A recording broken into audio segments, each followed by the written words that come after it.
Hello, friends, and welcome to another episode of Breaking Bread with Fred. My name is Fred. This video series, this podcast, is really all to document my journey on becoming a more positive person. And really, it's about being the positivity that I want to see. If I expect that from other people, then, as the cliche phrase says, if it is to be, then let it start with me. The first series of these videos that I did was on navigating negativity, and you can go back and you can watch that. What I discovered was I'm negative, and negative thoughts and negative actions come from my life, but they are triggered by some things that I wasn't even aware of. Listen, if you want to be a more positive person, then you've got to identify the breadcrumbs that are in your life, just like they're in my life, that affects my speech, and it affects my actions, it affects my even behavior. The next part of the series that I've really been thinking about is what I'm going to call decoding despair. Now, what brought this on is I sat down and I thought about all the times in my life that I was just kind of in a funk. You know what I mean? I was down in the dumps, or I don't like the word depressed, but I was depressed, and I didn't have any apparent reason for it. Oh, sure, on the outside, I smiled and I took care of everything. But, on the inside, I was really just not myself. And I think I've come up with some things that affect me and my life on how to decode the secret to really not being in despair all the time, and not giving up on a sense of hope. So as always, if these things relate to you, please subscribe to the channel and pass this information on to people just like you and I that really are sick and tired of being sick and tired about being negative, and we want to affect positive change. Decoding despair at its roots has to start with a definition. How is it that I define despair? Well, to me, it's more than just temporary sadness or just a hardship. To me, despair is a profound sense of hopelessness that can really, in my life, I think, this comes from unresolved pain, emotional trauma, or even some stressors that really trigger me at sometimes life's most challenging moments. For me, I had to start and be honest and look at some personal triggers in my life that really came not only from my childhood, but maybe some painful things that I have yet to resolve. Let me tell you a story. When I was younger, my dad, for one of the Christmases, he bought me a record player. And I had always wanted this particular record player. I got tired of sharing the one that was in the house for everybody to use. And I wanted one for my room. Now, let me set the context. I am the oldest of the three children, and I'm my father's only son. Now, don't believe my sisters when they tell you I'm spoiled. I don't believe it at all. But needless to say, I never didn't once not get what I wanted out of my dad. Well, he brought me this record player. And back when I was growing up, one of the popular songs that he liked all the time was by a vocal artist named Al Green. And Al Green used to sing this song, Love and Happiness. And I don't know what it was. I didn't know what it was at the time, but my dad loved that song. And coincidentally, he would come to my room on Friday nights and, hey boy, let me borrow your record player. I want to play something. And you guessed it, for sure, he would always play that song by Al Green, Love and Happiness. And I didn't realize until later on in life that song was a trigger for him. That song brought him back to a place to where he really had some unresolved issues, and it reminded him of really happier times. See, for my dad, that song represented trauma because before he passed away, he and I were able to talk. And I found out that he sadly didn't get a chance to live the life that he wanted to live.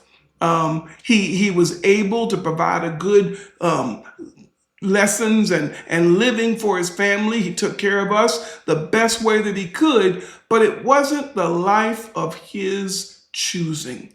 So every time he heard that song, Love and Happiness, every Friday night, it would take him back mentally to a place that was comfort for him. And I didn't really understand that until much later on. You might even say that song reminded him and took him out of his sense of deep despair. One of the things that I learned later on was he had some pretty traumatic events in his childhood that he just really never had a chance to work through.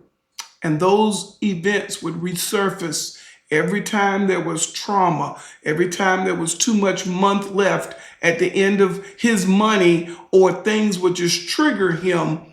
It would always send him in a deep sense of despair. It also affected me.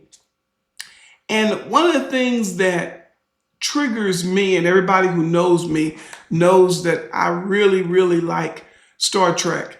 And there is an episode of Star Trek Deep Space Nine where Commander Ben Sisko actually loses his wife. His wife is actually killed in battle on a ship. For those Trekkies out there, it was the Battle of Wolf 359. And when he got his posting on DS9, he was confronted with the fact that he never got past that trauma.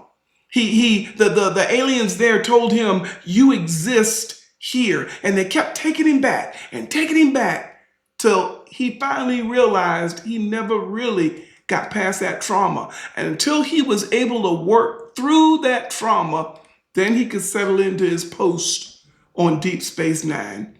Now, I went through all of that to tell you that's a reminder to me in my life, and it should be in your life as well. If we don't deal with these unresolved emotions, if we don't really properly process these unresolved emotions, it can really cause us from time to time to go in to a deep state of despair. And that's not going to help us be a positive influence to anybody else, ourselves, our family, our jobs. That's really not serving us anything good in the long run.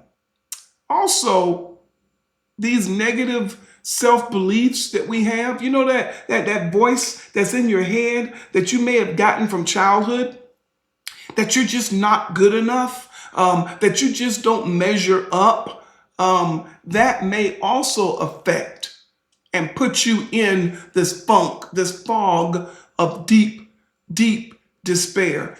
As a sidebar, I learned this when I actually was in therapy for a little while. We need to be careful on how we talk to each other and really how we talk to especially our children, because we need to learn the power of words and how words can cut deeper than perhaps any physical emotions. And then thirdly, how do we decode despair?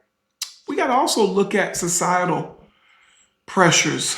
Now, this one is especially interesting and challenging because today we have things that we're dealing with that weren't present even many years ago. I didn't grow up as a part of the social media societal generation. So, you know, when we have to unplug from social media these days, we need to be in a proper space that we can really take care of us aside from social media and societal comparisons. Also, you might be triggered and have despair because of economic or political stressors, the state of the economy, our job insecurity, or any other instability could send you into a deep state of despair.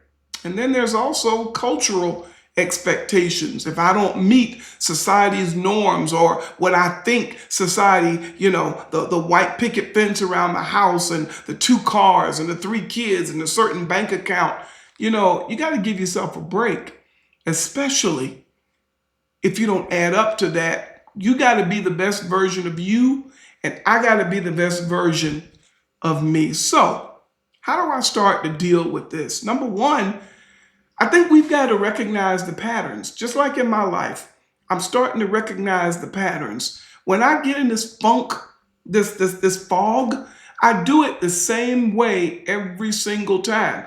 The issue is I'm not aware of it, so I can't be conscious of it. I just fall into the pattern. And what I think this information helps me, and I really hope it helps you, is to recognize the pattern so that you won't fall for that same pattern over and over again, and you can actually stop before you get into this state of despair and this state of hopelessness. You can recognize your pattern, and you can actually do something about it and interrupt that pattern and don't fall prey to the trap. Also, I think it's good to seek feedback. If you have a close friend or even sometimes professional help, seek feedback. Get other people's opinion who you trust. Now, I'm not talking about those people that'll just tell you what you want to hear. Those aren't your friends, okay? I'm talking about real, close people who have your best interests at heart. And just ask them. Talk to them, have a dialogue with them about this idea of despair, and ask them to give you some feedback so that you can have raw material for growth. See, I think these are all steps towards the healing process because we're not inherently negative. I don't believe that. I believe we're affected by external stimuli that really cause us to lash out, cause me to lash out, and not be the person that I really want to be. So let me give you some action steps that I found works for me, and I'm taking these steps towards healing. Number one, give yourself a break. I'm talking to me. I'm my own worst enemy. See, I can beat me up a whole lot better than you can beat you up. And quiet as it's kept, to be honest with you, I think you're in the same boat that I am. So give yourself a break. Hey, you don't know what you don't know. And you got to treat yourself with the same compassion that you would offer somebody else, a friend, a relative that's really in need. So as you're on this journey, cut yourself some slack. Give yourself a break. You're learning, you're improving, and even celebrating the small wins, no matter how small, is a step in the right direction. Remember, decoding despair isn't what I'm calling immediate fixes. And see, that's our problem. That's my problem. We live in an instant society where we want it fixed yesterday. Well, guess what? This is about understanding this complex tapestry that's called life, full of experiences and full of emotions. And by recognizing these personal and maybe even societal roots of despair, we are taking the first step towards healing and transformation. So what? Well, I think we need to recognize how we got here. And then now what? We need to recognize, where do I go from here? If you know that you get in this funk or this despair the same way every time, then guess what? Don't put yourself in that so that you can be triggered. If I could go back and talk to my dad right now, and he's passed on, but if I could, I would go back and tell him, Dad, don't play that Al Green album, because it's just going to put you in a funk It's just going to trigger you for a state of despair. If walking down the same street, smelling the same smell, looking at the same thing, if that triggers you, well, guess what? Do not put yourself in that situation. Take yourself out of that so that you will not be in despair. Remember, the healing and wholeness is a journey. It's a marathon. It's not a sprint. And every insight that you and I get brings us closer to a life that's filled with hope. So let me leave you with this call to action. If anything that I've said today has resonated with you, I mean, if anything makes sense and you wanna begin this journey with me, I issue you two challenges. Number one, go back and check out the previous videos on navigating negativity, because I think you got to deal with negativity so that we can be ready to deal with despair and recognizing your own triggers. And then number two, take the steps needed towards a better you. And don't do it for other people. Don't do it for your wife or your children. Do it for you. Do it because you want to be the best version of you that you can be. And as I said earlier, if you have found any of this information helpful, hit the like button below. Hit the subscribe button and pass this on. Maybe there's other people that want to be on this same journey towards positivity and being the best version of us, being the best version of you that you can be.